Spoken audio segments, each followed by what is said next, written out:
สวัสดีค่ะอรุณสวัสดิ์ท่านแขกผู้มีเกียรติทุกท่านค่ะดิฉันสาวิตรีโรจนพฤกษ์ในนามของกลุ่มปตท.ขอต้อนรับทุกท่านเข้าสู่งานของเราในวันนี้นะคะในงาน Sustainability Spark by PTT Group 2026 PTT Group 2026 and this event is a sustainability forum on sparking the future theme. And this event has been organized by the PTT Group, the petrochemical company of Thailand, which plays very important role in creating the energy in Thailand. And as you have seen in the VTR just now, you can see that now the world has changed. The truth made us. We need to stop and think about sparking the future and to everybody to be a part to develop the world and for the sustainability of the world. And this event has been designed as a space for us to connect technologies and policies to make everything concrete and practicable and under the concept that sustainability cannot happen from only one group of people or one sector. And this is very important nowadays. And this morning you can see that the air quality is so poor. We have PM 2.5. The changing temperature, not just in Thailand but around the world, has shown that this is not the problem of the future any longer, but it's already happening today. And we need to overcome these challenges by the cooperation among different sectors, private sector, public sector, business sectors, and international business who are here with us, and most importantly, the new generation. And the goal of this event is for us to explore the concept, how we are going to apply the concepts so that we can improve for effective cooperation and to open the opportunity for business sector. And most importantly, this cooperation will allow us to achieve net zero goal, which is no longer just an intention, but we would like to see the good result not just for Thailand but for the world. And for the event today in the morning, we are going to start from the official opening remarks, followed by keynote speech about Thailand's sustainable future, and we will listen to the strategic panel discussion about net zero and the direction of Asia in the future. And then throughout the events, you can visit the exhibitions and many other innovation stages, and we hope that all the activities today can spark the future for all of you who are here with us today. And we have so many interactive activities, especially designed for new generation, and to exchange the concept of sustainability through net zero direction. I would like to take this opportunity to invite the Chief Executive Officer and President of PTT Public Company Limited. Please put your hands together to Dr.Kongkrapan Intarajang. The floor is yours.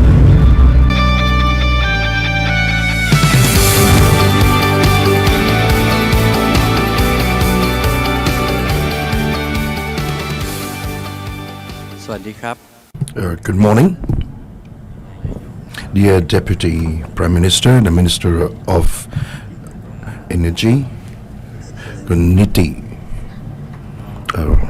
Excellencies, the Permanent Secretaries, the Presidents of the PTT Board of Directors, the managements, the civil services, the education sector, as well as our speakers who are here today, the mass media, and distinguished guests. Today, PTT and the PTT Group wish to thank you all for honoring us for this two-day event. This is the first year that we call it Sustainability Spark by PTT Group 2026. These 2 days, our objective we have two objectives. First, we carry out a knowledge base that sustainability can be tangible and practical. And yes, we do have clear examples. Now, for sustainability to proceed, everything has to be balanced, right? Environment and economics, everything. Yes, we do need engagement by all the sectors, government, private sectors, education, people, everyone should join together and bring sustainability to our world. These 2 days, there are many events. We have various forms. We have seminars. We have 3 rooms. We do have experts, those who are in the field, the success stories, and yes, we will share our knowledge. And yeah, we have experts from all over the world in the country, from abroad. We also have workshops, interactive workshops. That's especially for, in the afternoon, today and tomorrow. We can bring people from various generations to come together, find solutions, create solutions together to create sustainability. Moreover, we also have exhibitions on various innovations, even small things that we can do in our everyday life, that we can use technologies, we can use resources from various countries, like like CCS. I wish to thank our Deputy Prime Minister to be here today for the opening, and I wish to thank everyone, especially the speakers, our panel speakers. And yes, most of you travel far. I truly hope that these 2 days can create sparks, can bring ideas, can create inspirations, yes, for us to innovate new things for our world's sustainability and something that we can create for our world. Thank you so much.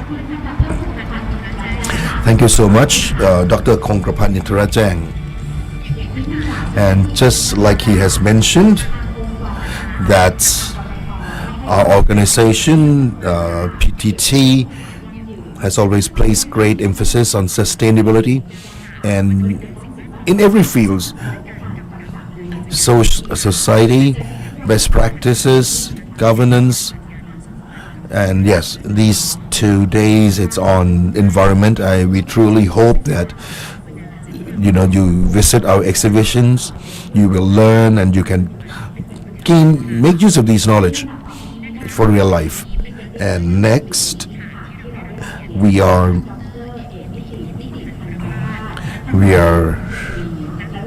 honored by Dr. Anutin. Next will be his keynote on Thailand's new horizon, that Thailand can be strong in this changing environment. This will display his vision, will reflect Thailand's plans to go ahead. Let's give him a big hand, the Deputy Prime Minister and the Finance Minister.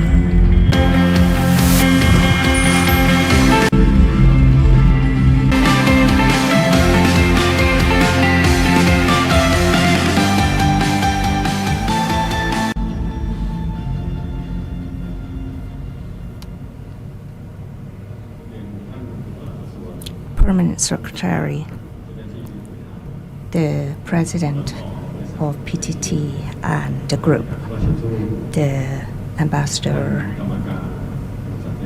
the directors from PTT group, CEO from different corporates, distinguished guests, media, and startup companies who will join us in sparking up the future. I am very glad to receive this opportunity to deliver the opening remark for sparking the future, because this is the gathering of the future of power of everybody who wants to see a better future of Thailand. And for us to see the change for the better of Thailand, we need to have the dream. What are we dreaming of in the future?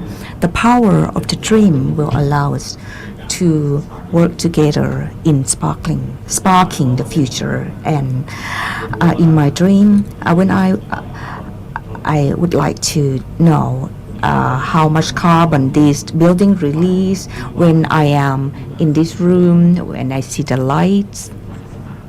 I need to make sure that these are clean lights, clean energy. In my dream, the energy comes from the solar panels on the roof. And in my dream,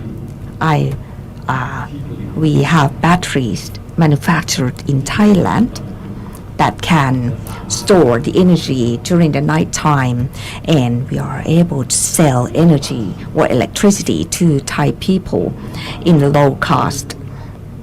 And in my dream, after the speech today, when I leave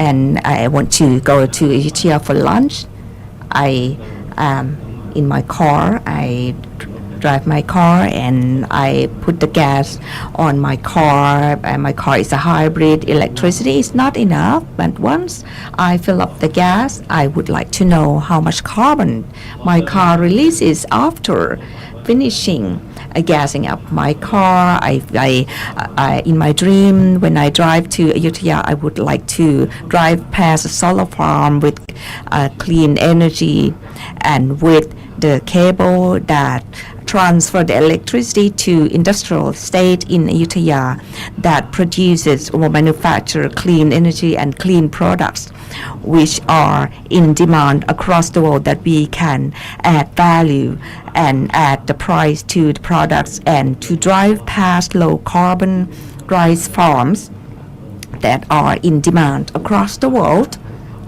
And we can have a wet and dry rice farming. We don't have to store water. We don't have to release a lot of methane. And in my dream, before I reach Ayutthaya, I would like to see the communities, people who focus on sorting their waste, solid waste. I would like to see people with solar panels on their roofs to reduce their cost, and people who are able to sell the electricity to the country so that they can reduce their cost as well. This is my dream.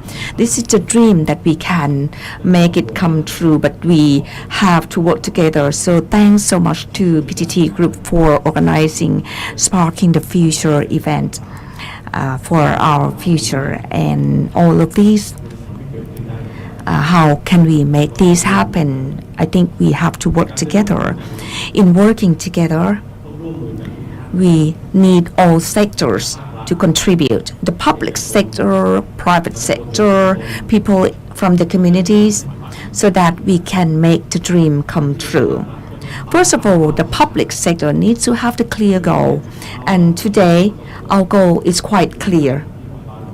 We are saying we are going to postpone the net zero goal in 2050, and this goal is our commitment with different countries. But to have a clear goal is not enough. We need to have a clear policy as well, so that the dreams that I talk about can come true.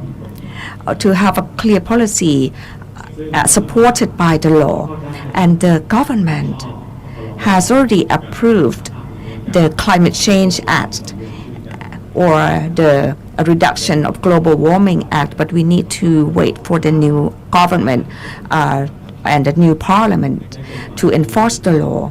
Under this law, I had the opportunity to, when I was working at the excise department, the most important mechanism that can make our dream come true is the mandatory pricing mechanism. And everyone, every economist, the best way to change the behavior is to apply the pricing mechanism. Why people are waiting for midnight sale so that they can buy the products at lower price, because pricing mechanism is very important. That's why we need a mandatory pricing mechanism from the government. It could be carbon tax, ETS, and it's been proven in theory and from the research across the world.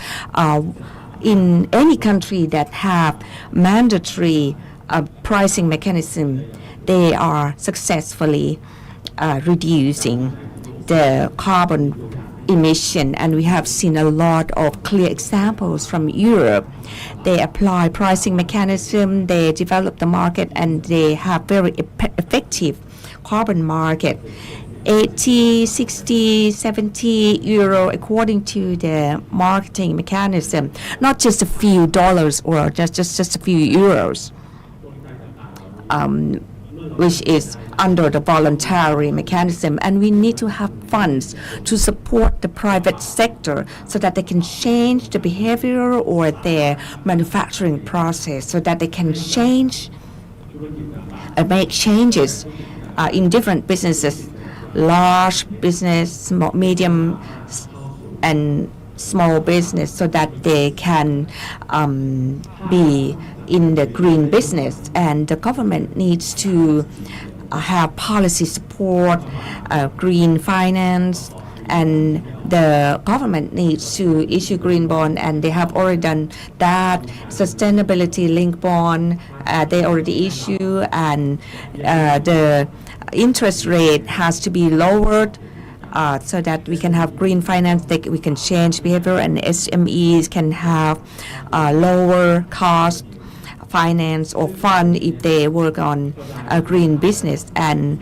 the government has already started the green finance with the cooperation from the private sector. We have so many projects that we have worked with, and so that SME can have more loan through Reinvent Thailand. We have worked on this with the industrial sector, Chamber of Commerce, and some business association in Thailand. These are some things that the government needs to do to have clear policy, clear laws, clear goals. But we need to work with the private sector, because the private sector cannot work alone if the rules and regulations are not clear.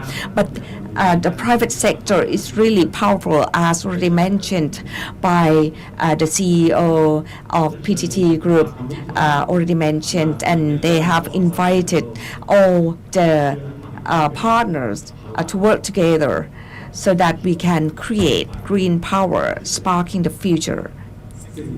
And what the private sector can do is to have concrete measure. For example, right now, carbon dioxide, 60%, 65% of release are from the energy and transportation sector. And I am glad that all of those from those sectors are here in this room. Of course, we can make the changes, and of course, carbon capture, utilization, and storage is really important.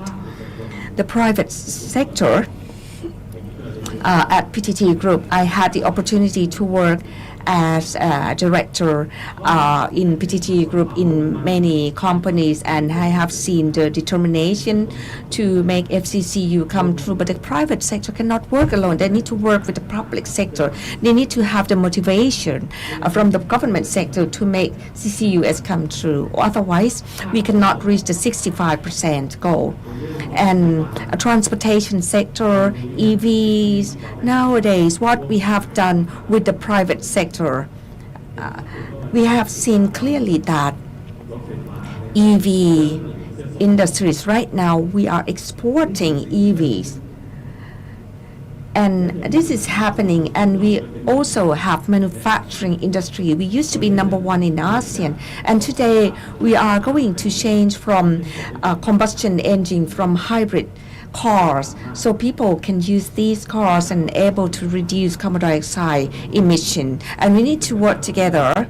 And now we have seen this happening, and energy sector plays important role.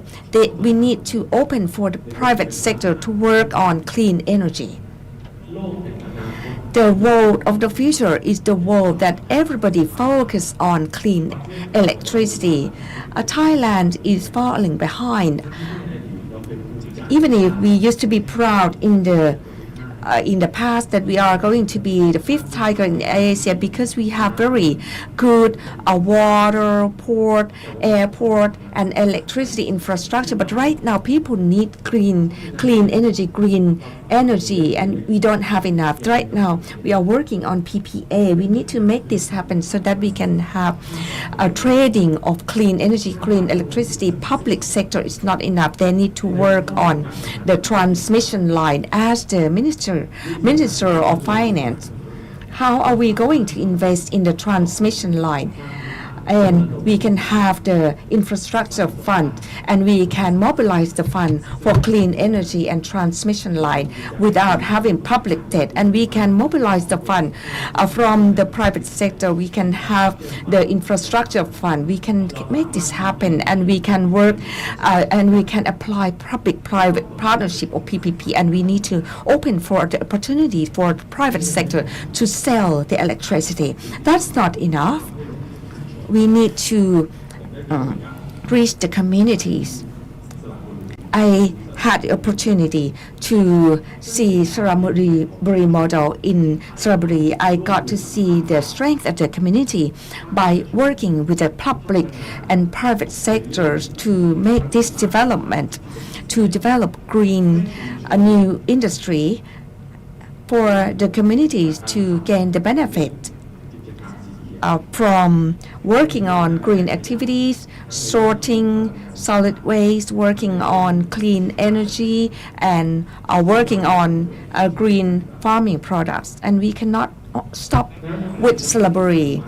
The cabinet already approved the low carbon capture city with working with World Bank and BMA, so that BMA can become Bangkok can become a low carbon city. We are going to install solar panels at hospitals, school. We work with Exim Bank and the industrial estate authorities so that we can work with the BMA and communities, and we have to make this happen in different provinces as well, so that we can have clean energy in all communities. These are the dreams that can come true if we work together, and I am confident that the power of Thailand, we are as good as people in other countries, but we need to work together. I believe in CEP, public, private,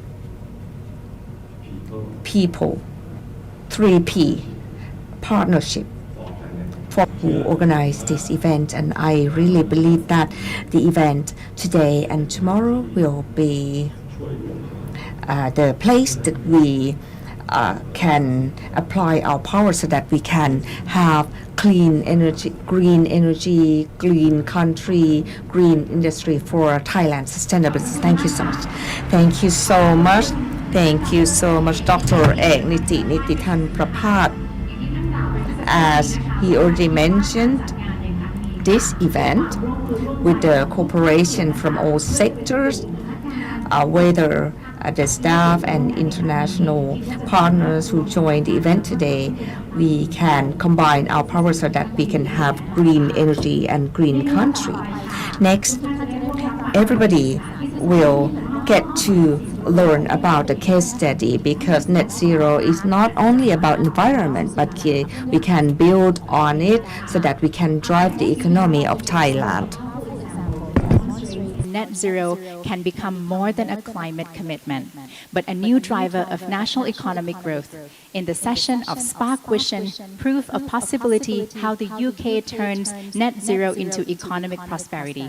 In this session, we are very privileged and very honored to have Baringa's Global CCS Lead and ex-Deputy Director of CCUS, UK Department for Energy Security and Net Zero, or DESNZ. With over 15 years of experience, he has worked at the forefront of UK's energy and climate policy, including leading the delivery of the government's CCUS program and advising governments and organizations worldwide on carbon capture and low-carbon infrastructure. Today, he advised both public and private sector organizations worldwide on CCS, carbon dioxide removal, and low-carbon infrastructure. Ladies and gentlemen, please kindly join me in welcoming Baringa's Global CCS Lead and ex-Deputy Director of CCUS, UK Department for Energy Security and Net Zero, or DESNZ. Ladies and gentlemen, please kindly join me in welcoming on stage Mr. Chris Thakara.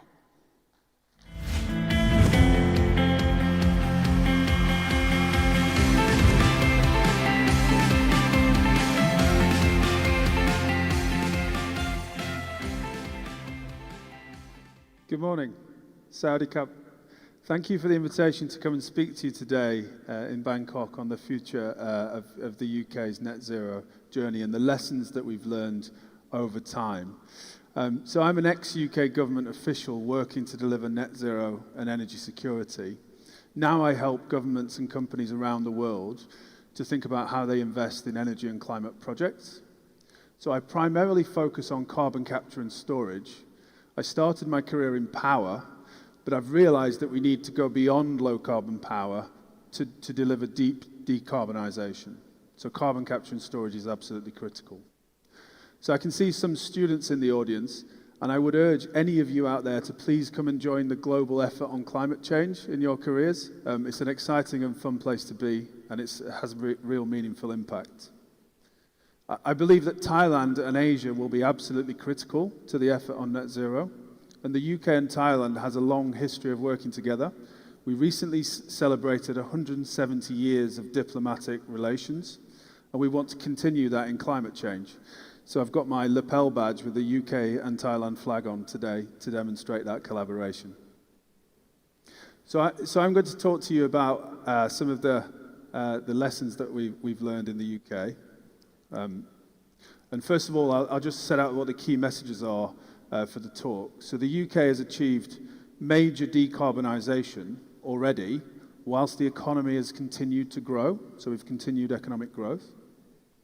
Major economic benefits from investment have led to jobs and business opportunities. But we have learned some lessons. So we've learned lessons in policy, in prioritisation, and considering both the costs and the benefits of net zero. I would say that industrial decarbonisation through carbon capture and storage, as well as low carbon power, is absolutely necessary. And it's our belief that Thailand and the ASEAN region has a globally significant opportunity in industrial decarbonisation and CCS. So look, the UK committed early to ambitious long-term climate targets. So we put the Climate Change Act into law in 2008. And net zero is about more than decarbonisation. It's an economic transformation. So achieving an entirely decarbonised economy requires a complete transformation of how we produce and use energy, of industrial production, how we heat and cool our buildings, and how we fuel transport. So changing from a fossil fuel dependent economy to one of clean power, clean industry, and transport, it comes with costs, but it also comes with major economic benefits. In the UK, we've already delivered 50 gigawatts of renewables, and that's set to increase by tens of gigawatts over the coming decades.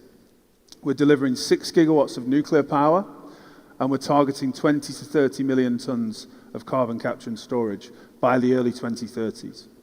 We're also delivering other major investments in electricity interconnection and infrastructure, as well as hydrogen. So this is a large-scale technology and capital deployment.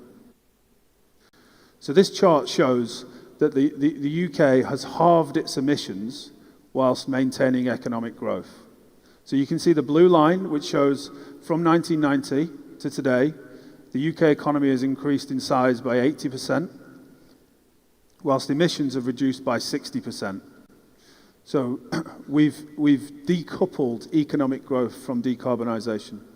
So decarbonisation no longer needs to mean that you don't grow economically. So decarbonisation investment to date, from 2010 to today, cumulatively is £198 billion. That's around about $260 billion US dollars. So this drives vast economic impact. It's unlocked tens of billions of private investment capital. Renewable investment in offshore wind, onshore wind and solar is a large proportion of this total, with estimates around about 120 billion for renewables. And the Committee on Climate Change in the UK says that we expect a level of 700 billion of cumulative investment by 2040 and 970 billion by 2050. So the investment challenge and the impact of that investment is huge. Now, decarbonisation has supported more than 900,000 jobs in the UK. This brings economic prosperity. It brings prosperity for individuals, for businesses, and for the economy. So more than 900,000 jobs in net zero, and that's grown 10% year on year from last year. The jobs as well, the individual jobs are well above average pay in the UK. We've seen, and we're seeing, £83 billion of gross value added to the economy with a multiplier effect of 1.89. What that means is every dollar that we invest in net zero results in an economic impact of $1.89. That's quite a high multiplier. And these are not just statistics. So these are people's jobs and livelihoods. We're seeing construction jobs, people who build things like power plants. We're seeing manufacturing jobs, people who make materials and products. Service jobs, people like me.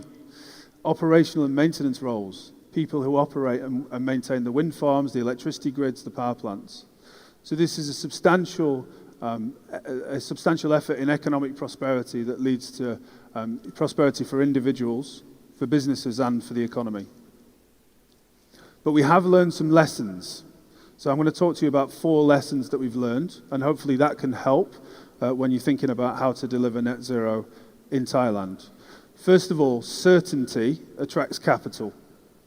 So we had legislative certainty, so setting carbon budgets in law early and legislating for net zero in 2019, as well as stable long-term goals and clear policy objectives have provided investor certainty. So we've had clear goals for the overall economy for decarbonisation, and then clear goals for each particular sector and how much we want to decarbonise in each sector, be that energy, transport, and industrial processes. So those clear objectives have been key. We've also deployed stable market mechanisms with predictable support schemes. So we have a carbon pricing scheme, but other than the carbon pricing scheme and the power market design that underpins the power market, we have specific interventions where decarbonisation and economic opportunities are clear for investors.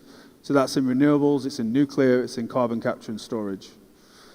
And we delivered all of this through industry. So this is not a government effort alone, it's a public-private partnership. And we've deployed lots of private capital. So it's not just about government funding, it's not just about government action, it's about a public-private partnership. So the results of this have been that we've seen liquid capital flows and therefore a low cost of capital. We've seen large-scale deployment of assets, and we've seen fast learning rates, particularly in renewables, where we've seen the cost of renewables fall dramatically because of the large-scale deployment and the lessons that we've learned in that sector. So this approach has really attracted capital on the basis of that level of certainty. The second lesson is that to prioritize, this chart shows the progress in decarbonisation against our carbon budgets, and it shows the future pathway under the Committee on Climate Change's projections.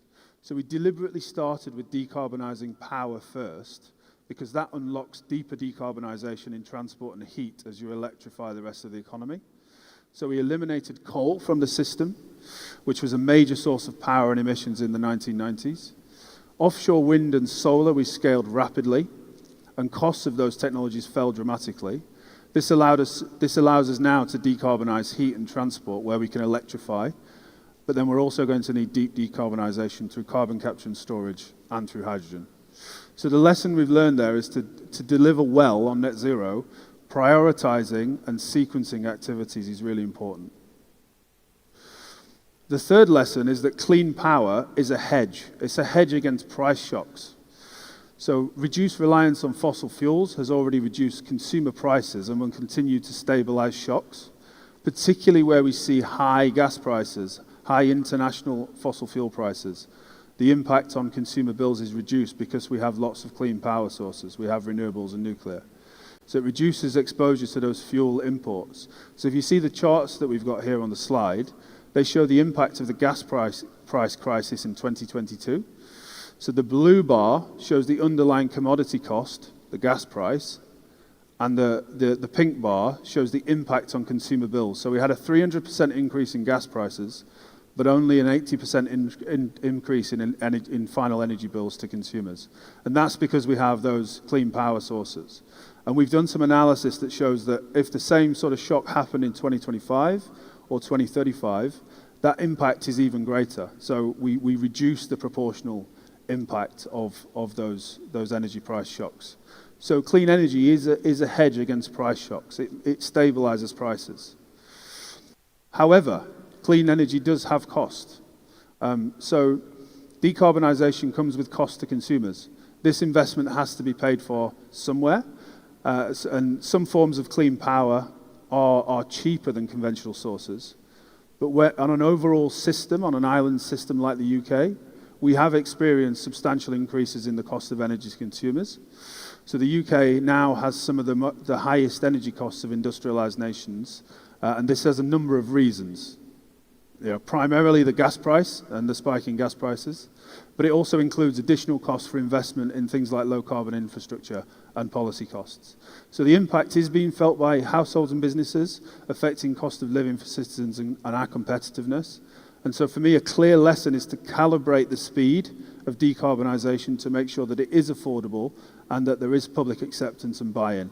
That's a really important lesson that we've learned in our journey in the UK. So then as we look ahead, power alone is not enough to decarbonise, and that's a really key message that I want to leave with you today.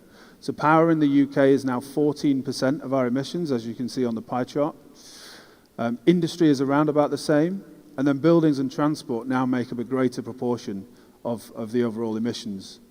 So renewables and electrification and low carbon power should be maximised, but it's not enough on its own.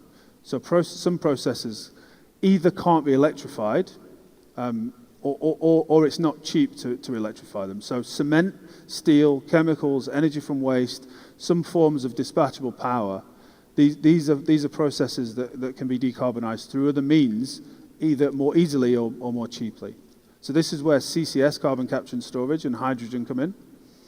And we also need to remove CO2 from the atmosphere, either from capturing biogenic CO2 and storing it underground, or from direct air capture. So we need to put the net in net zero by offsetting the residual emissions through deploying negative emissions.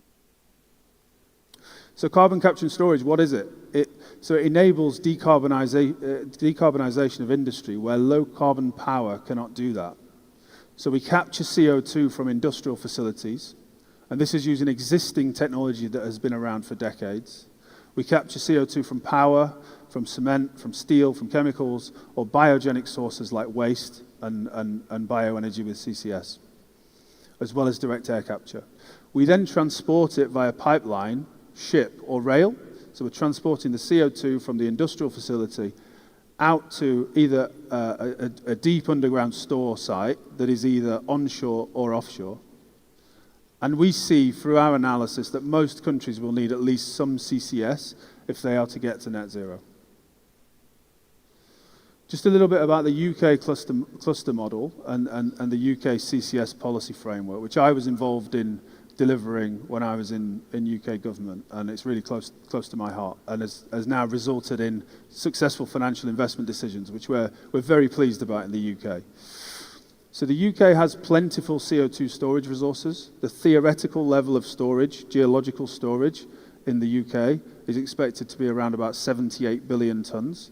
So that's 200 years of the UK's emissions. And 50% of our emissions are in what we call industrial clusters. So they are in areas, industrial regions, where you have close proximity to one another. So the industrial processes are close by. That means that a cluster model, where you deploy projects together in a coordinated way with shared infrastructure, means that infrastructure is used much more efficiently and therefore is more affordable.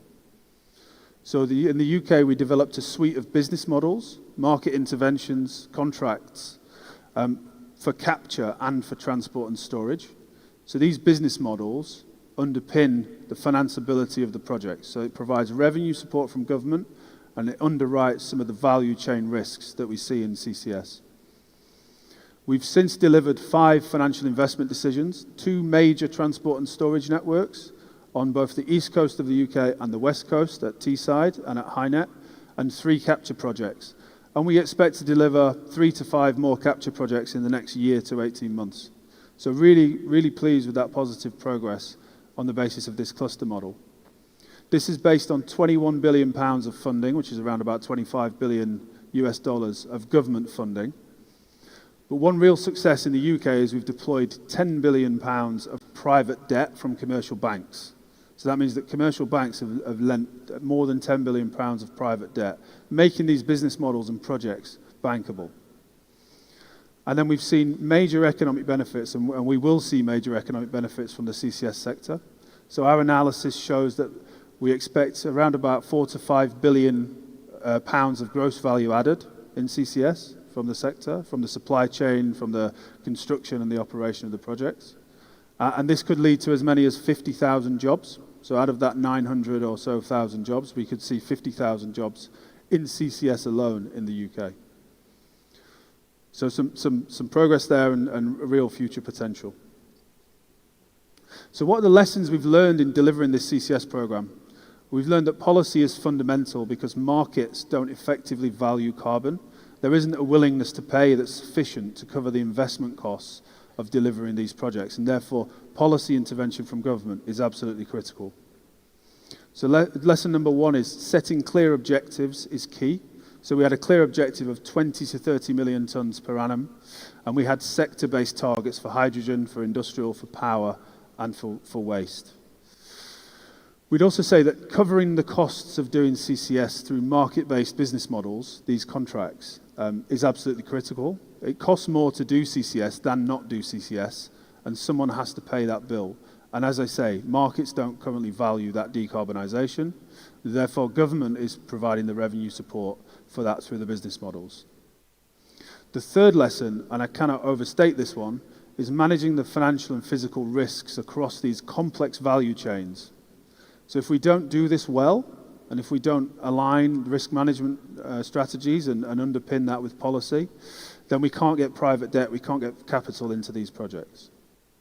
The fourth is ensuring that there's good coordination between the different actors in the chain, be that domestically or cross-border, if you have a cross-border arrangement. So delivering these major projects is incredibly complex, and the question is, how does it all fit together and when? We also need, and what we've done in the UK, is set clear institutional roles. What is the role of government? What is the role of regulator? What's the role of the private sector and the different actors within the private sector, and how do they interact? We set that in legislation, and we set that in clear rules, and that has worked well. The public-private partnership that we've delivered this through has been the biggest element of success. So collaboration between the private sector, between government, regulator, has been absolutely critical to getting the 5 financial investment decisions that we have seen. So then turning this to Thailand's potential. So I've been having a few discussions around the CCS sector in Thailand. And I'd say I believe that Thailand and the ASEAN region has a globally significant opportunity for low carbon prosperity. I'd say there are 4 main drivers for action on CCS specifically. First of all, to decarbonise domestic emissions. So decarbonising Thailand to achieve the NDC. Secondly, and importantly, is export potential. As major consumer economies like the EU and the UK deploy carbon border adjustment mechanisms, and consumers increasingly demand low carbon products, it's important for non-EU, so exporting nations to those countries to consider how they can decarbonize. And if you can do that at lower cost versus the carbon prices and the decarbonization costs in those countries, you can have a competitive advantage and sell products and materials into those countries through the 2030s and 40s as these carbon border adjustment mechanisms come in. The third is exploiting the natural resources. So Thailand clearly has positive geology for carbon capture and storage. You have depleted gas fields. You have onshore and offshore potential in storage. So potentially becoming a sink of emissions where you charge a fee to other emitter nations. So there are emitter nations around Asia that are looking for a home for their CO2 and willing to pay a fee for that, be that Japan, Korea, or Singapore. So there's a real economic opportunity there. And then the fourth is financial offtake. So what I mean by this is delivering projects in Thailand at lower cost than alternatives overseas, and then selling the financial product, the offtake, under Article 6 of the Paris Agreement to help others to decarbonize and bring in economic revenue for those projects. So I'd say, look, you have the geology, you have the capability, and I'd say, therefore, you have the potential to deliver a really strong sector in CCS and in industrial decarbonisation in Thailand. So I'd say Thailand can decarbonise domestic emissions of cement, steel, power and chemicals, but also has the potential to become a service provider in carbon storage as well. The lessons from the UK are informative, but you will need your own blueprint. It's not a copy and paste job, and I don't intend to communicate it as such. So I'd say setting clear goals, stable long-term policy signals are important, bridging the cost gap with specific interventions, and managing those value chain risks are really key. So this event, I'd say, setting the scene to show that you've got the ambition, and I'm really pleased to be part of it. So just to run through the key messages to take away today before I close. So the UK has achieved major decarbonisation while continuing to grow the economy. We're delivering major economic benefits from investment, which have led to jobs and business opportunities.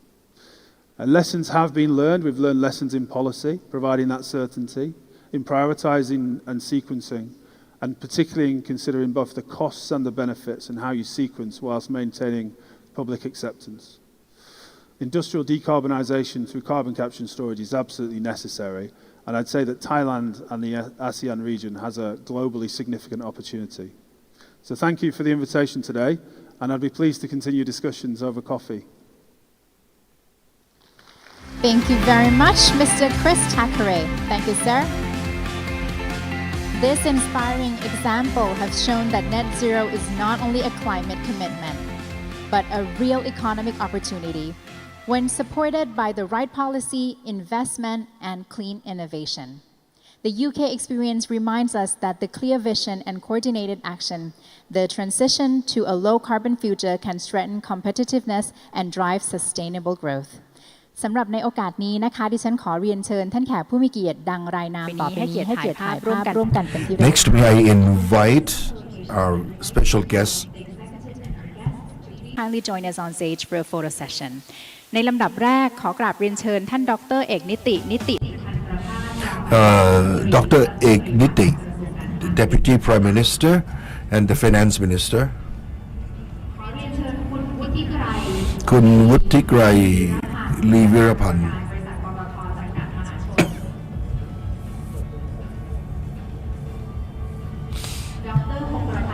Dr. Kongkrapan ปตท.จำกัดมหาชน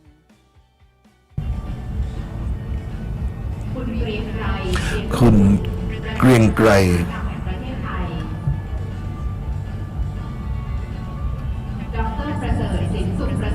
กระทรวงพลังงานคุณณัฐพล รังสิตพลปลัดกระทรวงอุตสาหกรรมคุณระวีวรรณ ภูริเดชปลัดกระทรวงทรัพยากรธรรมชาติและสิ่งแวดล้อมคุณดนุชา พิชยนันท์เลขาธิการสภาพัฒน์ His Excellency Mr. Isa Abdullah bin Al-Alawi, the Ambassador of Sultanate of Oman to Thailand. คุณหญิงทองทิพย์รัตนรัตน์กรรมการอำนวยการและที่ปรึกษา PEIT คุณปรีดีดาวฉายประธานบอร์ดบริษัทปตท Global Chemical จำกัดมหาชนศาสตราจารย์ดร.สุพจน์เตชะวรศิลป์สกุลประธานบอร์ดบริษัท Global Power Synergy จำกัดมหาชนคุณกฤษณะบุญญชัยกรรมการจากปตท.ดร.วีรพัฒน์เกียรติเฟื่องฟูกรรมการปตท.คุณชูศรีเกียรติขจรกุลกรรมการปตท.คุณสมหมายสิริอุดมเศรษฐ์กรรมการปตท.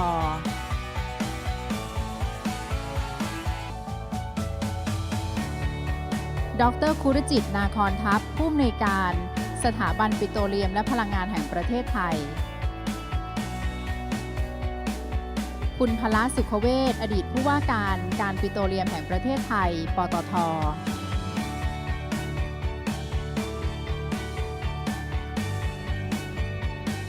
คุณประเสริฐบุญสัมพันธ์อดีต CEO ปตท.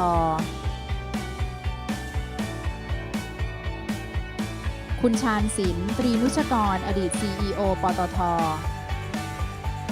I would like to invite back on stage once again our esteemed speaker today, Mr. Chris Thackeray. คุณพัทรดาสง่าแสงประธานเจ้าหน้าที่บริหารการเงินปตท.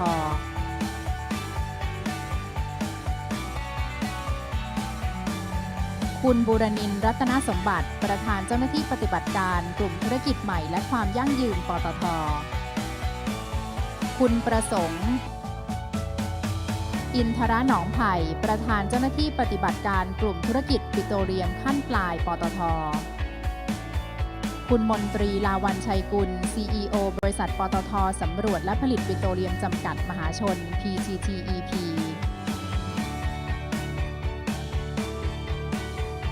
คุณณรงค์ศักดิ์จิวากานันท์ CEO บริษัทปตท Global Chemical จำกัดมหาชนคุณวรวัฒน์ทิพยสิริ CEO บริษัท Global Power Synergy จำกัดมหาชนคุณเทิดเกียรติพร้อมมูล CEO บริษัท IRTC จำกัดมหาชน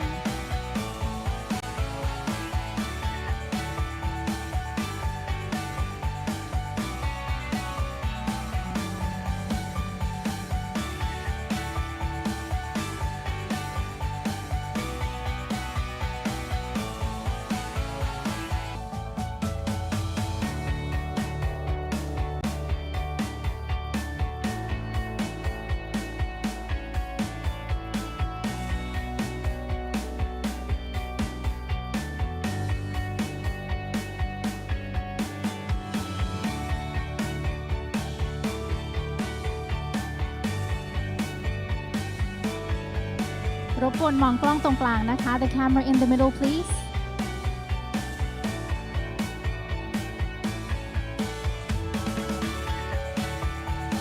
ขอความกรุณามองกล้องตรงกลางนะคะ The camera in the middle please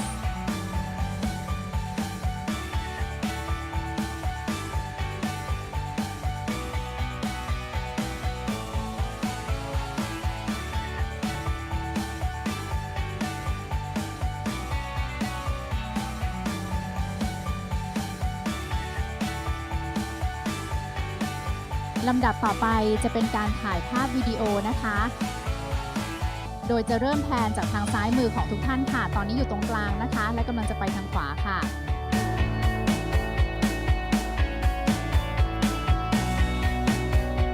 Ladies and gentlemen, one more shot for the video shot, please.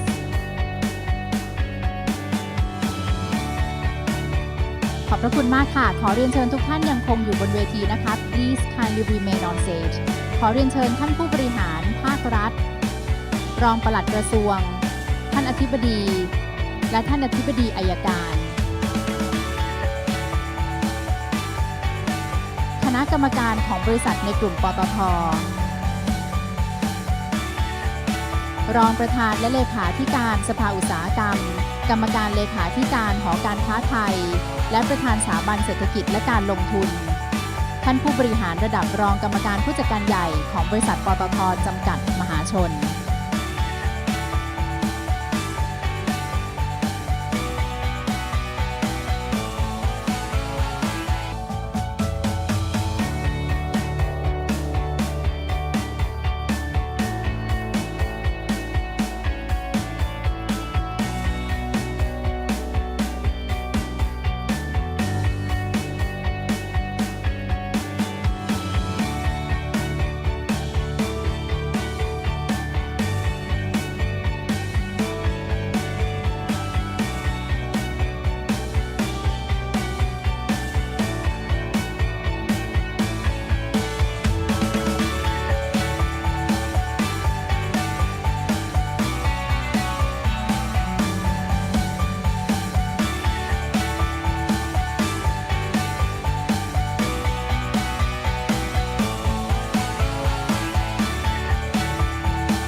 รบกวนมองกล้องทางด้านหน้าก่อนนะคะ Please kindly look at the camera in the first row ขอความกรุณาทีมงานทั้งที่ยืนอยู่ทางด้านหน้ายกมือขึ้นนิดนึงนะคะค่ะรบกวนมองกล้องทางด้านหลังที่ยกมือนะคะ Please kindly look at the camera in the middle. The gentleman raising his hands.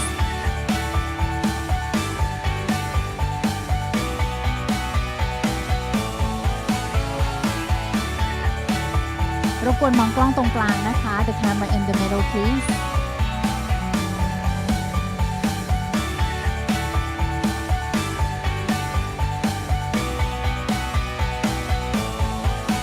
ลำดับต่อไปจะเป็นการถ่ายภาพวิดีโอนะคะขอความกรุณาทุกท่านมองกล้องวิดีโอค่ะจะเริ่มจากตรงกลางก่อนนะคะตอนนี้กำลังซูมออกค่ะ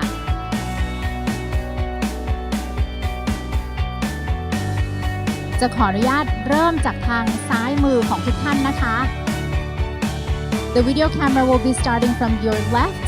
Now moving on to the middle. Coming to the right. ตอนนี้กำลังมาที่ทางขวาแล้วนะคะขอความกรุณาทุกท่านมองกล้องแล้วก็ยิ้มให้กล้องนะคะ Please kindly smile to our camera please. It is such a wonderful day sparking the future together. ขออนุญาตขออีกครั้งใช่ไหมคะขออนุญาตขอจากทางขวามือไปทางซ้ายนะคะ Now we're reversing.We're coming from the right to the middle and now to the left. Please kindly smile.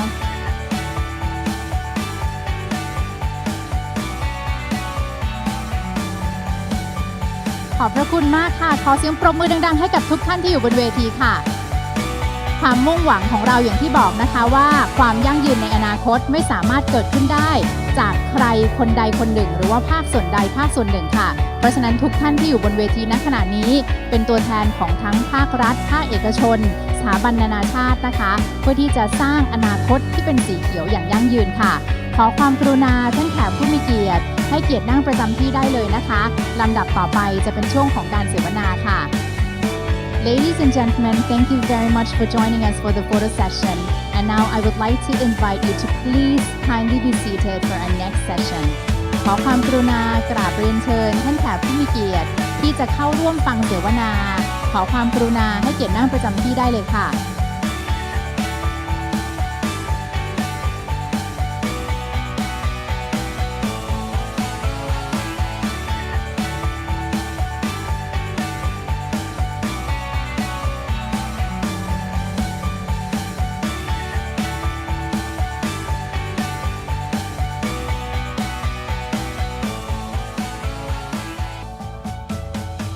เมื่อสักครู่นี้ก็เป็นการรวมพลังกันนะคะเพื่ออนาคตที่ยั่งยืนของเราค่ะอย่างที่มีการเน้นย้ำอยู่เสมอนะคะว่าปัญหาที่เกิดขึ้นไม่ใช่ปัญหาที่อยู่ในอนาคตค่ะแต่ว่าปัญหาที่เกิดขึ้นแล้วในปัจจุบันนี้นะคะไม่ว่าจะเป็นปัญหาสิ่งแวดล้อมต่างๆที่เราได้เห็นเพราะฉะนั้นในวันนี้ค่ะหวังเป็นอย่างยิ่งว่านิทรรศการทางด้านนอกนะคะการเสวนาจะได้นำเอาทั้งองค์ความรู้ตลอดจนเทคโนโลยีต่างๆค่ะมาพัฒนาเป็นการกระทำที่เป็นรูปธรรมมากยิ่งขึ้นนะคะในการรังสรรค์ให้โลกของเรามีความยั่งยืนมากยิ่งขึ้นค่ะในช่วงสุดท้ายของเช้าวันนี้นะคะจะเข้าสู่ช่วงของ Spark Top Session ค่ะเราจะมาพูดคุยกันภายใต้หัวข้อ Executive Dialogue Asia Shift Post COP30 นะคะเวทีที่จะแลกเปลี่ยนพื้นที่มุมมองเชิงกลยุทธ์แล้วก็จะมีเรื่องของวิสัยทัศน์จากผู้เชี่ยวชาญและผู้นำระดับโลกในหลากหลายสาขาทั้งพลังงานอุตสาหกรรมขนส่งและภาคเกษตรด้วยนะคะทิศทางต่อไปของการเปลี่ยนแปลงของภูมิภาคเอเชียหลังจากการประชุมนะคะจะเป็นอย่างไรบ้างค่ะ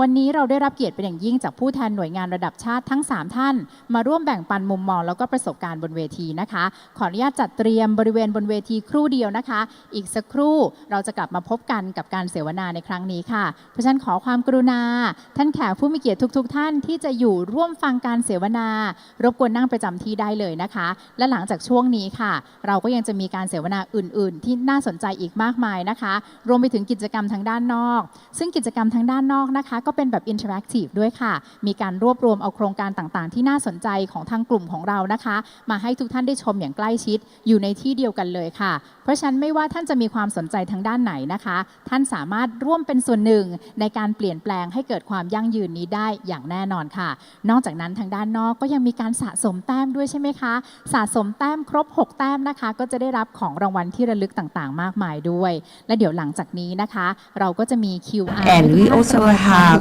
a QR code for you to do the survey, and you will get 1 point if you do the survey. And we also have many other interesting activities outside, so you can't miss any of them.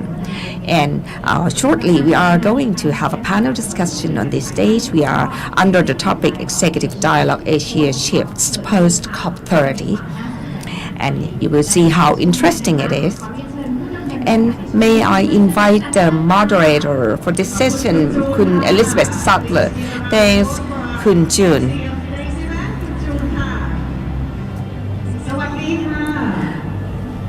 Good morning. Good morning, distinguished guests and media.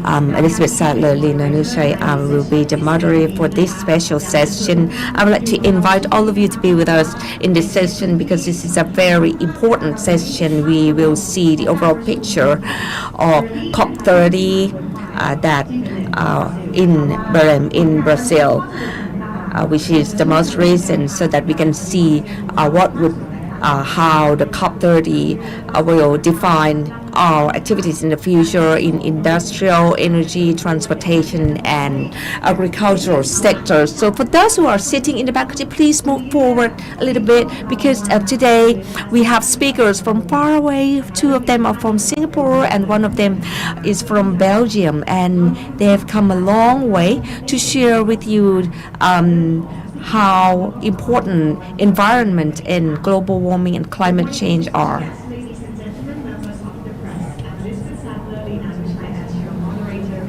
Special session, which is Executive Dialogue Asia Shifts Post COP30. In today's session, we are taking a pragmatic, forward-looking view of the transition. We will be discussing how core sectors might evolve if global progress accelerates or conversely faces fresh challenges. Our goal today, ladies and gentlemen, is to decode these different pathways and explore their impact on Asia, with a particular focus on the implications for Thailand. As I mentioned earlier in Thai, we are very delighted to be joined by our esteemed speakers, each representing a critical pillar of the transition from energy and industry, transportation and agriculture. So now, ladies and gentlemen, members of the press, please allow me to briefly introduce our speakers to the stage. Firstly, please join me in welcoming Dr. Praveen Kumar, Senior Director Asia Pacific S&P Global Energy ขอเสียงประมือต้อนรับท่านแรกด้วยค่ะจาก S&P Global Energy นะคะ ท่านจะมาฉายภาพให้เราได้เห็นนะคะในมุมของพิลล่าสำคัญของ transition ที่เราจะคุยกันวันนี้นะคะก็คือเรื่องของ energy and industry ค่ะ Also joining us in this session, please join me in welcoming Mr. Wayne Tan, Global Head of Oil Markets, Bloomberg NEF ขอเสียงประมือด้วยค่ะ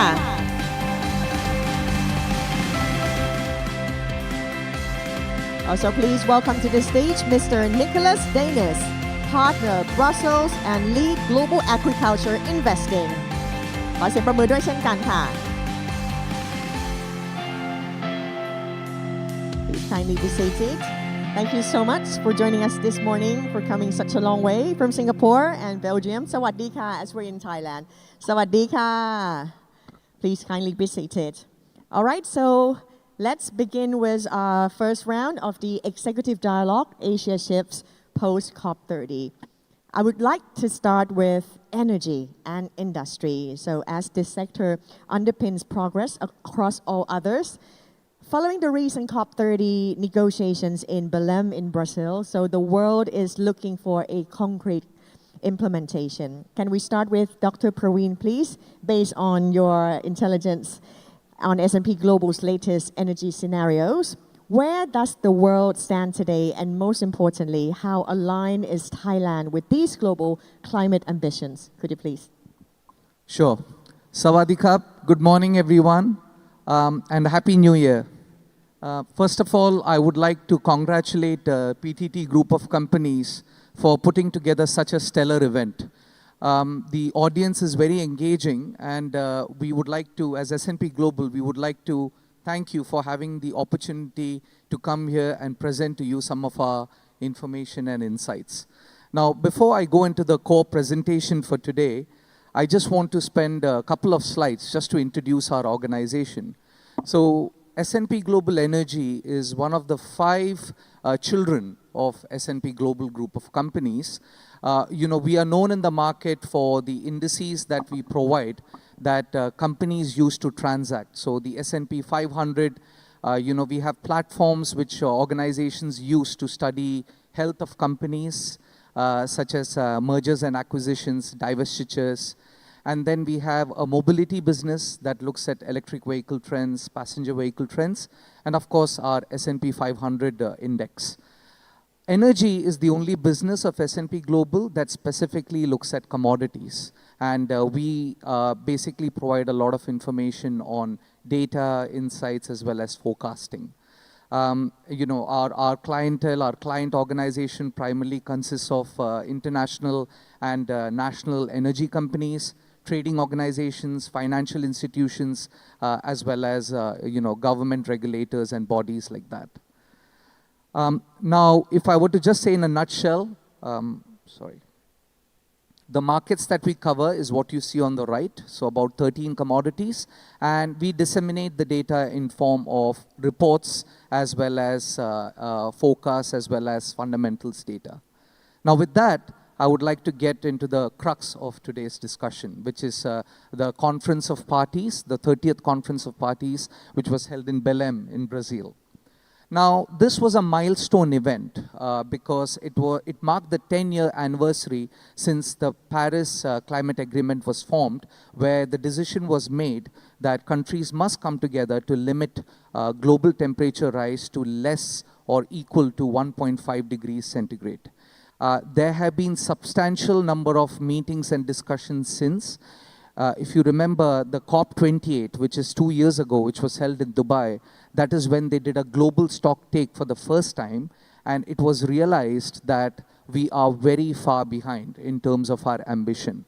So the COP30 was as such known as the COP of implementation or the COP of action, where countries would come together and they would have a plan. In the build-up to COP30, you had the NDCs, or the nationally determined contributions, as we call it. A lot of countries will submit their NDCs. This is basically their commitment on how they will mitigate climate change. And you had the first round in 2015. 5 years later, there was a second round in 2020. And then for COP30, there was a third round submitted in the one we had last year. So every 5 years, they've been doing an NDC submission. Now, to me, there were two things which I would like to highlight from COP30. First is countries generally did not agree to a fossil fuel phase out. So countries are generally being very resilient towards fossil fuels. And when I say fossil fuels, I'm talking primarily about oil, coal, as well as natural gas. So they will continue to be in the nation building plan. And the second thing was that a lot of countries have ambitions, but action is where they are falling short. So the ambition gap, as we like to call. Now, if you see on the chart, there is a nice little progress bar there, which kind of shows how countries have been progressing towards COP30. It was not all bad, though, because a lot of countries agreed that we need to really start building up on things like renewable energy capacity, as well as trying to decarbonize the power sector heavily. Now, what I want to say with the next slide here is this is where we explore how the world is doing when it comes to tackling climate change. Now, the first curve that I want you to look at is what we call as the net zero 2050. This is what the world needs to do if we need to have net zero truly by 2050. And if you see the data there, if you look at the TPED, or as we call it, total primary energy demand, which is the last row, you need to have a total primary energy demand declining by 18% versus where we are today, okay? And the extent of fossil fuel has to be 15% of the total primary energy demand. Now, when I say fossil fuels, I'm talking again about oil, natural gas, and coal. Now, we cannot imagine fossil fuel declining to that kind of a level if you look at the way the world is today. And to put this into a little bit of context, to make it easier for you to understand, the last time you had this kind of a drop in consumption pattern was during COVID. Now, we know what a horrible period of time that was, when we had basically no vehicles on the roads, there were no passenger traffic, there were no flights, and generally economies were in slump. So we don't want that, and therefore, realistically, we don't think, S&P Global doesn't think that a net zero by 2050 will happen. Now, what I want to bring your attention towards is the orange line there, which we call as the CI base case. And that is where we actually see a total primary energy demand growth of 17%. And where 52% of that primary energy demand would be from fossil fuels. Okay, and that will lead to a temperature rise of 2.5 degrees. So that is what we are realistically looking at if we are looking at business as usual from today's point of view. Now, there are three other scenarios there which we call as adaptation, fracture, and renaissance. Now, renaissance is the closest we will get to that Paris Agreement. For that, you will need to see a significant change in how emerging markets as well as developing economies tackle climate change.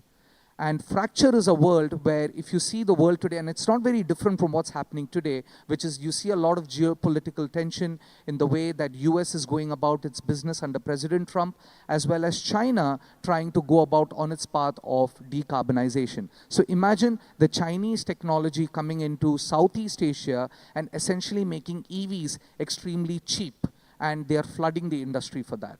And that is a world where we see fracture happening.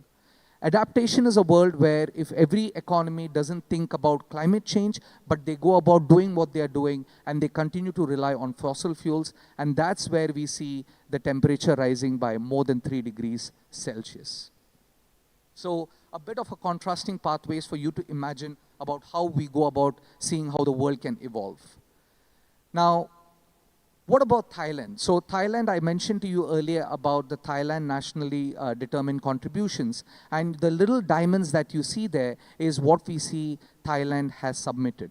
Now, from our point of view, we do not see in a BAU environment Thailand being able to achieve those NDCs. And you know, the earlier presenters alluded to how Thailand can go about, but some of the sectors that Thailand needs to heavily decarbonize is power, industry, as well as transport. But this is where I've overlaid Thailand's energy scenarios versus what you saw versus the rest of the globe, and the trajectories are very similar. The thumbs up here is that Thailand unlike many other countries which failed to meet its NDC deadlines, was able to submit its NDCs well before COP. The downside, as I mentioned earlier, in our base case scenario, we do not expect Thailand to be on track to meet its target. Now, the last slide I want to present before we go to the next question is where we see Thailand in our base case environment. And this is how we see the decarbonization happening across Thailand. So if I could bring your attention to the middle chart, which is the base case, as you can see, as I was saying earlier, the power, industry, and transport sectors are the three sectors where Thailand has heavy potential to decarbonize. Thank you very much. Thank you so much, Dr. Praveen, for that insightful session.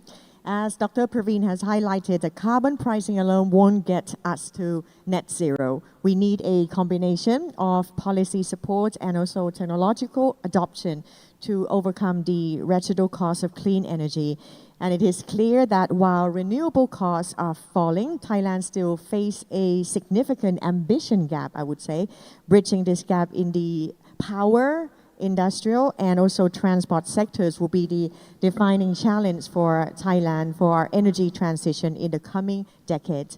So now let's shift our attention to our next speaker, Mr. Wen Tan, who will show us how the private and the public sector and also the transportation industry are responding. So please show us how record-breaking investment and falling technology costs are actually accelerating the transition in Asia. So let's hear from Mr. Wen Tan from Bloomberg NNF. Thank you, Lisa. So firstly, I'd just like to express a big thank you, and we are deeply honored to be invited today to share our views of energy transition. And big congratulations to PTT for hosting such a grand and successful event. I'll just jump right into the content now.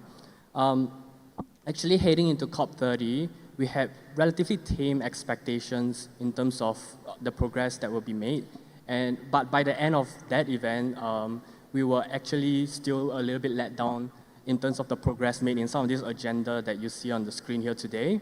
By the end of the event, the NDCs only covered about 60% of total greenhouse gas emissions, and the new 2035 emissions reduction target imply only very limited decarbonization.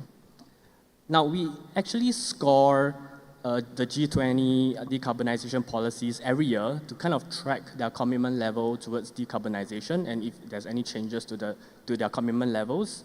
And you can see here that, interestingly, in 2025, the scoring for the transport sector actually fell the most. And this is due to a few key developments. So in China, they have something called the vehicle scrap rate scheme, where consumers can trade in their old gasoline car for a new electric vehicle at a subsidized rate. Many provinces, or quite a few provinces, have started to cut back on that program already. In the US, the federal EV tax incentives actually expired in September, and in the EU, the regulators have started to ease their stringency on the fuel mandates for the automakers. So all of these key developments actually led to the transport scoring we have, road transport in particular, to fall a lot in 2025 versus 2024. Now, before I kind of express or share our views on what this means for the future of the transport sector in terms of electrification and in terms of emissions, I'll just quickly introduce our base case scenario for energy transition, which is what we call the economic transition scenario. We update this scenario every year, and this scenario is basically a modeling exercise where we kind of imagine energy transition to occur in a world where investment decisions are made required to meet rising energy demand in the most cost-effective manner. So and this scenario only takes into account existing policies. It does not factor in or does not assume any new policies that can speed up energy transition. So this is sort of like a BAU scenario. And under the economic transition scenario, we actually expect road transport emissions to actually fall in the next few decades.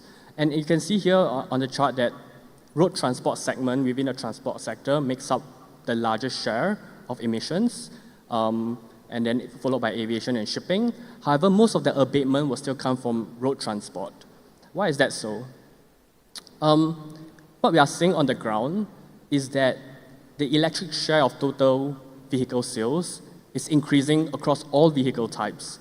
Even for medium and heavy duty trucks, which typically it's harder to electrify due to energy density issues and the natural workloads of heavy and medium and heavy duty trucks, but it's still on an uptrend. And generally, as battery technology improves, the technological feasibility of electrifying trucks actually increases. On the other side, 2- and 3-wheelers and passenger cars are relatively easy to electrify. And moving ahead in the next several years, we expect the trend of electrification to continue. And a key reason for why we are so optimistic in terms of the electrification story is because lithium-ion battery pack prices have fallen significantly over the last several years. What we have observed is that when the cumulative deployment of batteries doubles, battery pack prices actually falls by 18%. And this is what we call the learning rate, which is 18%. There's a nuance here where as the market expands and becomes larger, there's more time elapsing between each doubling of the cumulative deployment, which would in turn slow down the year-on-year decrease in battery pack prices. But even then, the trend of battery prices trending lower will continue to persist, at least in the next several years, and that will actually lead to the cost of EVs falling and make it more economically attractive, at least as compared to gasoline and diesel cars. So that is the upfront cost for EVs, and in markets like China, the upfront cost of an electric vehicle is actually cheaper than a gasoline car of the same size, just flat out. And beyond the capex and beyond the upfront cost of the car, we also have to look at the operating costs, the running costs of using an EV. So here we are looking at the cost of charging an EV versus the cost of refueling with gasoline. And here you can see across the board, home charging and slow public charging is actually cheaper than refueling with gasoline.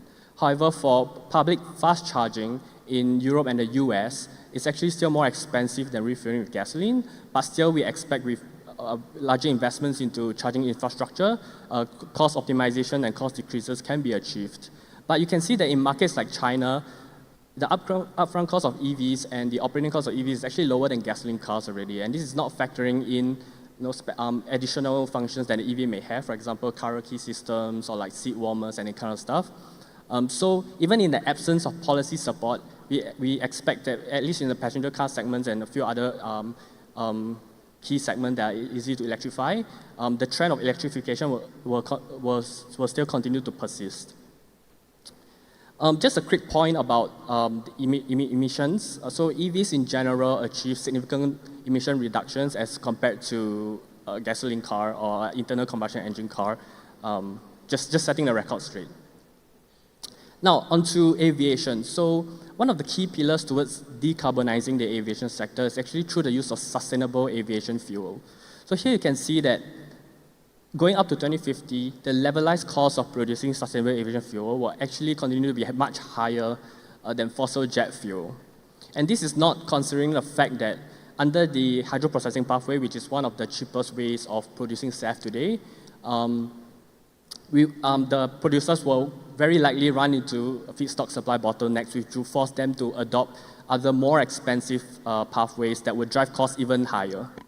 However, with that being said, because a lot of countries today, they have SAF blending mandates and they are starting from a very low percentage, let's say 1%, it is very easy for producers to pass on the cost to consumers because that 1% actually has very low, even if you double the 1% in cost embedded into the jet fuel, the overall cost of the fuel is actually not a lot. But if you start to scale up to 10% to 20%, it becomes a lot harder to pass on the cost to consumers, right? Because the overall fuel cost will actually be more sensitive to any increases in the SAF cost embedded within that.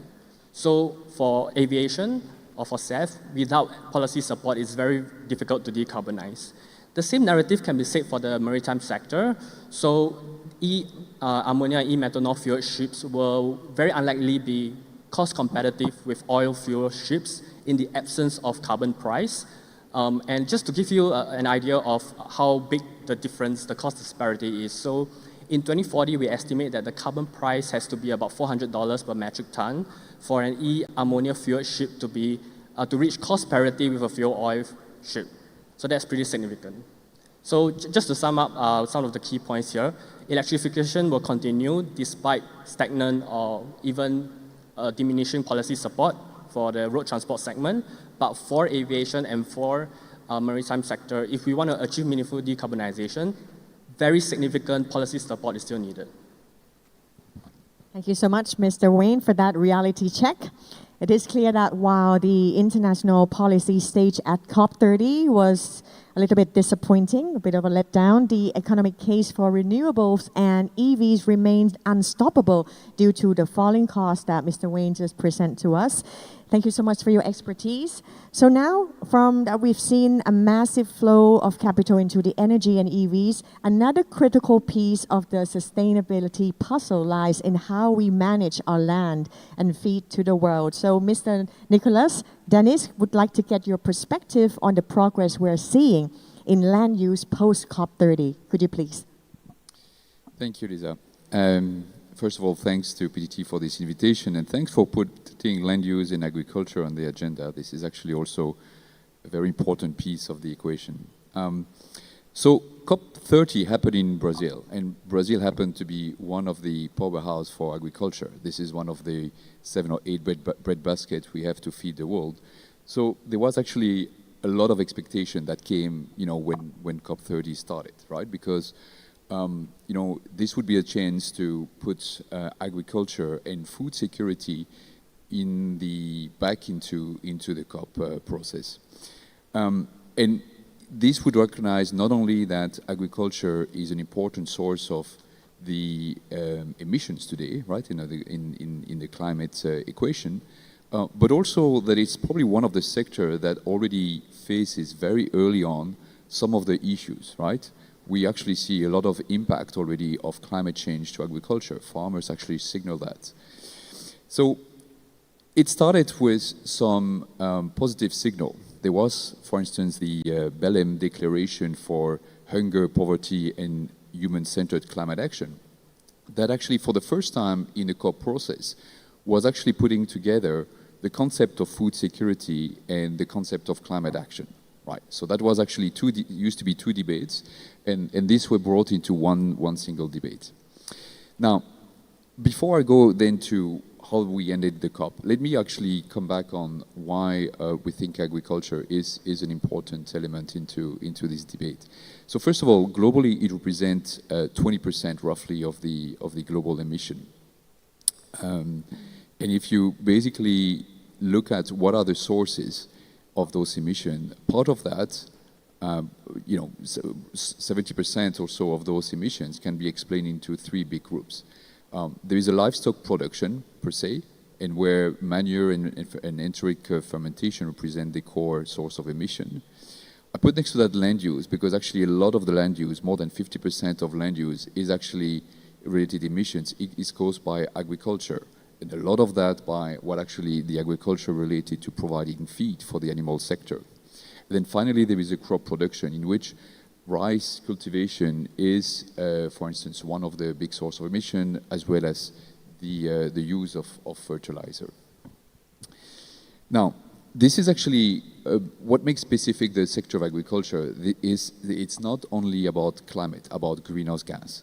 There is also agriculture is responsible for trespassing some of the, what we call the other environmental or planetary boundaries. So the first line of this graph is actually climate, so greenhouse gas. But next to that, you see all the other components that actually we, planets where we have finite boundaries and a bit of the reality check of where we stand. Now, each of these bars represent where we are versus the yellow line and the red line, which are, the limits of the planets. And you see that the blue part of that is the share of agriculture. And so what you basically see is agriculture is responsible not just about greenhouse gas emission, but also some of the, trespassing some of the other boundaries like biodiversity, freshwater use, or the cycle for phosphorus and nitrogen. Now that we basically understand the role of agriculture, so what was the findings or the impact of COP30? Well, actually, at the end, there was, while people recognize the role of agriculture, there is actually very little that was actually recognized in the final declaration. There is, if you basically take the global Muti Rao, so the global efforts, so the final text that was concluding the COP30, there is actually not a single reference to agriculture and food, right? So this is not something that has been actually a priority in this final, let's say, agreement. But that being said, why there was actually no specific outcome delivered from this formal negotiation process? There was actually a couple of initiatives that actually were, more voluntary-based initiatives that were actually quite interesting. So, for instance, there was like the RISE, the Resilient Agriculture Investment for Net Zero Land Degradation, that was actually trying to put together some of those limits that are on this slide, right? Some of the, putting together biodiversity, land degradation, prosperity, and food security. There was, for instance, also a tropical forest fund, a forever fund, that is so far the largest forest finance mechanism that was created, Brazil-based, and that was actually kind of giving a bit of a subsidy for standing tropical forests. And there is also a Belém Declaration for Fertilizer that is a UK Brazil-based initiative to promote the use of the development, the production, and the use of clean fertilizer. Now, this absence of agreement was, as I said, compensated by some of these voluntary initiatives. If we basically look at some of the curve of scenarios for global emission, clearly they will not lead us to the Paris Agreement, right? They are not putting us on track, right, in terms of the speed, pace, and magnitude. But at least it gives a signal to the markets, it gives a signal to some of the regulators of what can be done. And it's largely driven by stakeholders of the industry. Now, the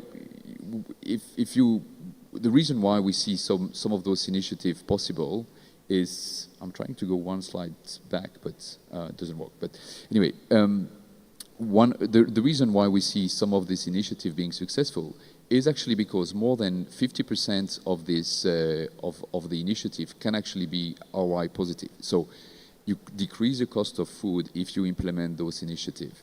Now there is, to complete the picture and to complete what we need to do for agriculture, you basically have some other initiative that makes the food more expensive, but a lot of the things is based on existing technologies that can actually be beneficial for food production. Now, so the real challenge is therefore different, right? Because the technology exists. This is not about a sector where we need a lot of more innovation, more new invention for making agriculture sustainable, but it's about implementation. And it's linked to the very nature of the world of agriculture. It is fragmented and it's conservative. But put yourself in the shoes of a farmer, right? You make one decision a year and you literally bet your farm and the livelihood of your family when you make a decision. So the fact that levers exist and they are actually making food more affordable is not is not enough to actually make them implemented at large scale. You need actually to have some mechanism that share the risk or supports the transition periods until those positive ROI comes to bear. This is what we need to work on to make sure that we actually get on the right trajectory for agriculture. Thank you so much, Mr. Nicholas Dennis.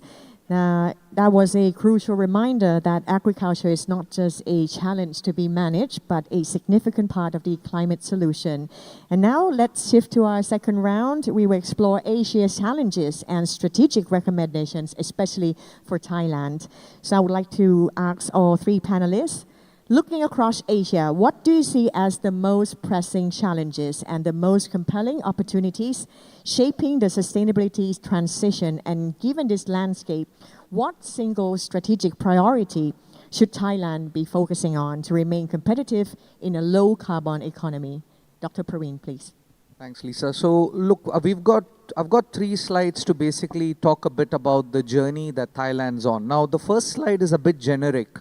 just to talk about what every economy is grappling with when it comes to clean tech and grey tech. So on the y-axis here is the cost per unit, and on the right-hand side is the time it takes. So these are illustrative, generic, but you will see that the green line is clean tech and the brown line or the grey line is grey tech, right? And now, what I want to show here is that ideally what you want is over time, the two lines to have an inflection point. And this involves intervention. What I mean by that is, if you're looking at specifically the green line, you know, you have government intervention in the terms of policies. We heard a lot about this in Chris's presentation as well, and the Honorable PM also spoke about it, the Honorable Deputy PM spoke about it earlier as well. Government intervention policies are so important. You know, you had the IRA in the US. Singapore, for example, through its Marine Port Authority is also implementing bunkering policies. So that is the first thing that brings that green line down. You learn by doing. Efficiencies come in, and over time there's economies of scale that help in bringing that green line down. Now at the same time, you want the grey line to go up as well. And how does that happen is you start phasing out subsidies that exist in fossil fuels. So you kind of make people get de-addicted from subsidies. You have carbon price, which comes in, which Wayne alluded to as well. Carbon price is so important. And the third thing is about looking at the descaling of economies. And what I mean by that is, if you look at something like a sustainable aviation fuel, now today you produce a lot of jet fuel, and that jet fuel gets blended into to produce sustainable aviation fuel. But over time, what we are talking about is that addiction towards gasoline and diesel is going to come out. Now, as a refiner, you cannot keep producing jet fuel for SAF without producing petrol and diesel. So this is something which countries will have to look at, economies will have to look at, and they'll have to manage that pathway. Now with that, I want to specifically get into 2 slides on Thailand. Now the first part is on power. Now we heard a lot about power sector, decarbonization of power sector, and how everyone looks at. On the left-hand side is your levelized cost of your LCOE by technology, basically in dollar per megawatt hour. And then on the right-hand side is your generation by technology. The good news is that Thailand's doing everything right to decarbonize its power sector. So that's great. And if you look at this chart, it's very encouraging what's going on with Thailand. You know, with the focus on solar, with the focus on renewables, you see these cost curves come down, which was essentially what I was alluding to in my slide earlier, where the green line comes down. The bigger challenge that Thailand faces is in the industrial sector decarbonization. Now, on the left-hand side is the carbon tax, and I have deliberately put there the EU carbon price versus what the Thailand carbon price is, because the EU carbon price is very limiting. It's basically a very high price. It's a ceiling price, and because of that, of course, you will see things happen in the EU a lot quicker.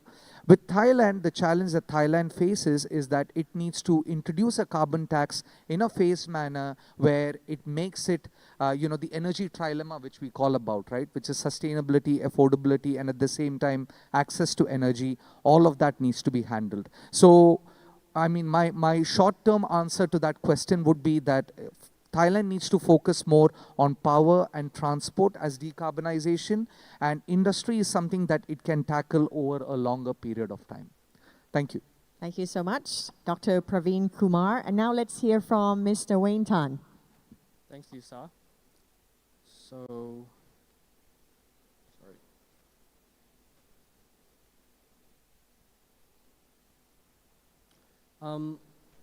Just a second. So, I think one of the grand challenges for Asia, and that includes Thailand, is how can we create a system that can sustainably meet the ever-growing demand for energy and for mobility, while at the same time optimizing and lowering costs, as well as any any potentially negative impacts on the environment and the climate at large. And before I kind of jump into some thoughts about that question that I just raised to myself, I just want to share some key findings with you with regards to the levelized cost of electricity production. So this chart here actually shows the levelized cost of electricity produced by different technologies, or what we call the LCOE.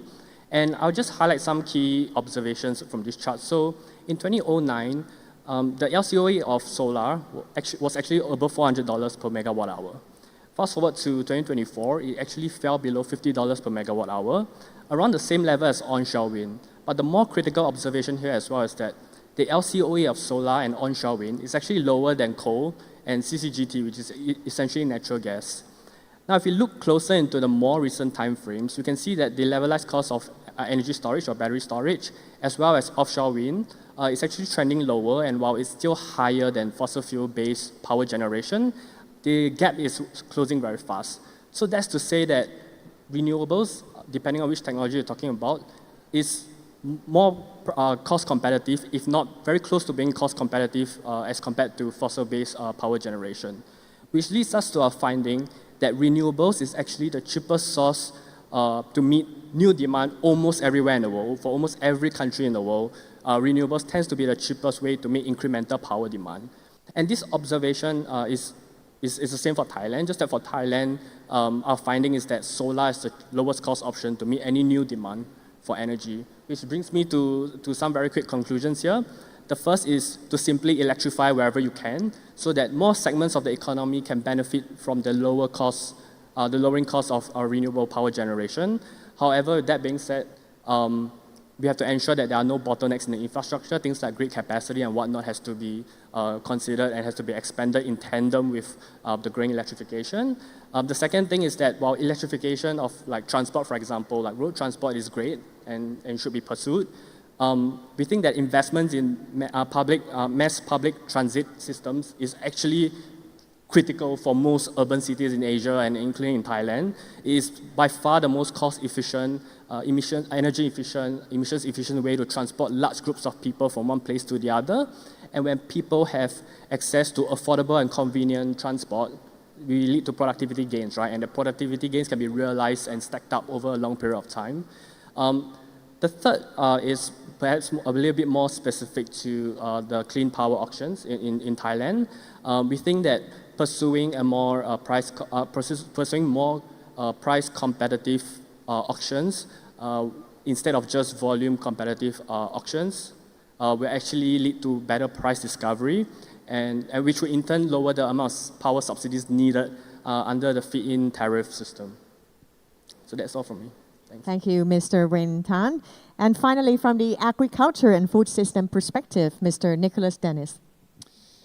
So let's be clear about one thing. So there won't be any sustainable path for agriculture if we don't maintain food security, right? Because every government knows that, no food security brings people on the street. And so there is no talk about sustainability without that. So we need to then think about, okay, what does that mean for the global land use equation? And globally, our perspective is, when we did some research on this, we might actually, by 2030, which looks far away, but it's not, because it's 5 decisions away for farmers, because a farmer makes a decision a year.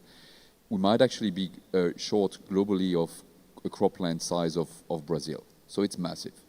Now, if we look at Asia, situation is the same, right? We basically see that there is the food system growth, trajectory is actually flattening, like in many other parts of the globe. At the same time, demand is rising, and we have compounding effect of geopolitics. If you take one by one those things, so climate change, as I said initially, right, is already taking a toll on agriculture. It's not just about lack of water in some place of the world, but it's also the level of heat, the level of drought that you get, that has actually an impact on supply. Demand is actually rising, not just because of the sheer growth of population, but also because of wealth of people, right? As people get more means, they actually consume more protein, and protein is the biggest source of emissions in agriculture. And then we have a compounding impact of geopolitics. Making efficient trade was actually an important lever for food security, and actually, we see less and less of that. So what should Thailand do? For me, there is actually 2 priorities. So first, reflect on the land use equation. You need to think, if I simplify the land use equation issue, you need to think about 3 roles of land. One is to provide food security. So in Thailand, it's actually a lot about rice. 2, there is actually land that we use for high-value crops, which are important because it's actually fueling some of the wealth of the country and of the farmers. And 3, we need to think about land for nature-based solution, capturing carbon with forest, reforestation, for instance. So first element is think about the land use equation. The second element is to think about productivity. And here comes a challenge, right? Because as I showed, there is a lot of levers to bring productivity up and to make agriculture more sustainable, but it spreads across, in Thailand, millions of farmers. If you take rice, for instance, there are 4 million of farmers that basically cultivate rice, and it's an important base of the sustainability of the household. But Thailand is actually, compared to its peers, one of the lowest productivity country for rice production, which basically means that it is actually, because of the rice is emitting methane, Thailand is actually, one of the largest emitting countries when it comes to rice production. So this is important, and the technology exists. But as I said earlier, because of the fragmentation, because of the risks that farmers need to bear, you need to actually put some mechanism in place to incentivize the adoption, to manage the risk, to provide crop insurance, to provide mechanisms that sustain the adoption. But as I said, solution exists, and so land use and crop productivity should be, from my perspective, the 2 priorities for Thailand for agriculture. Thank you so much, Mr. Nicholas Dennis. Thank you to our 3 esteemed panelists. Today we've moved from the high-level ambition gaps from COP30 to grounded reality of battery costs and the future of our soil. It is clear that the transition is quite complex, but as we've heard from all the panelists, the economic and technological engines are already humming, right? Already on its way. So the big picture today is that the road to net zero is being paved by pragmatic innovation and strategic investment, whether it's through the clean power, smarter transport, or sustainable rice paddies. The future of Thailand and Asia depends on our ability to bridge these sectors together. And today, on behalf of our organizers, PTT Group would like to sincerely thank our panelists, Dr. Praveen Kumar, Senior Director, Asia Pacific, S&P Global Energy, Mr. Wayne Tan, Global Head of Oil Markets, Bloomberg NEF, and also Mr. Nicholas Dennis, Partner, Brussels, and Lead, Global Agriculture Investing. Please give them a big round of applause. ขอเสียงปรบมือด้วยนะคะ Thank you so much for sharing your expertise, your time, your contribution. And thank you to all guests, the audience, for joining us as well. And for this session, I'm Elizabeth Sadler, Lina Anushai. I've been your moderator. Thank you so much. And now let's pass this back to Kunjun, our host. ขอบพระคุณมากค่ะ ขอเสียงปรบมือดังอีกครั้งหนึ่งนะคะ ให้กับทุกท่านบนเวทีค่ะ Let's give ลำ them ดับต่อไปจะเป็น the big hand. Next will be a photo session. Please, everyone. Give us the honor of taking a photo together at the middle of the stage. Thank you very much. เมื่อสักครู่นี้นะคะก็เป็นการเสวนาที่เต็มไปด้วย Just now was a panel discussion with tremendous amount of information. I truly hope that the session could spark ideas in maintaining the environment.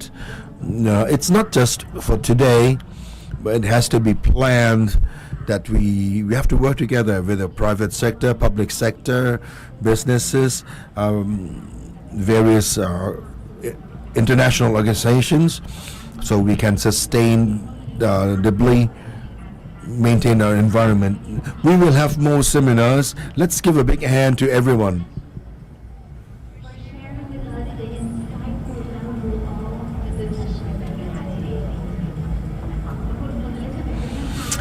Thank you, Elizabeth, as well. Our event today, we will have more seminars and the other sessions. Everyone, please, let's meet here at 1:30. We, PTT Group, we truly hope to spark ideas on sustainability. We would like to learn from everyone on what more that you want in our seminars. We do have our questionnaire. We have our QR code here. Please scan our QR code here and answer our surveys. What you're happy with, what would you like to improve on. Once you finish this survey, you will gain 1 point. Once you achieve 6 points, you will be able to earn your Love the Earth bag. Okay, thank you each and everyone to be here. Thank you.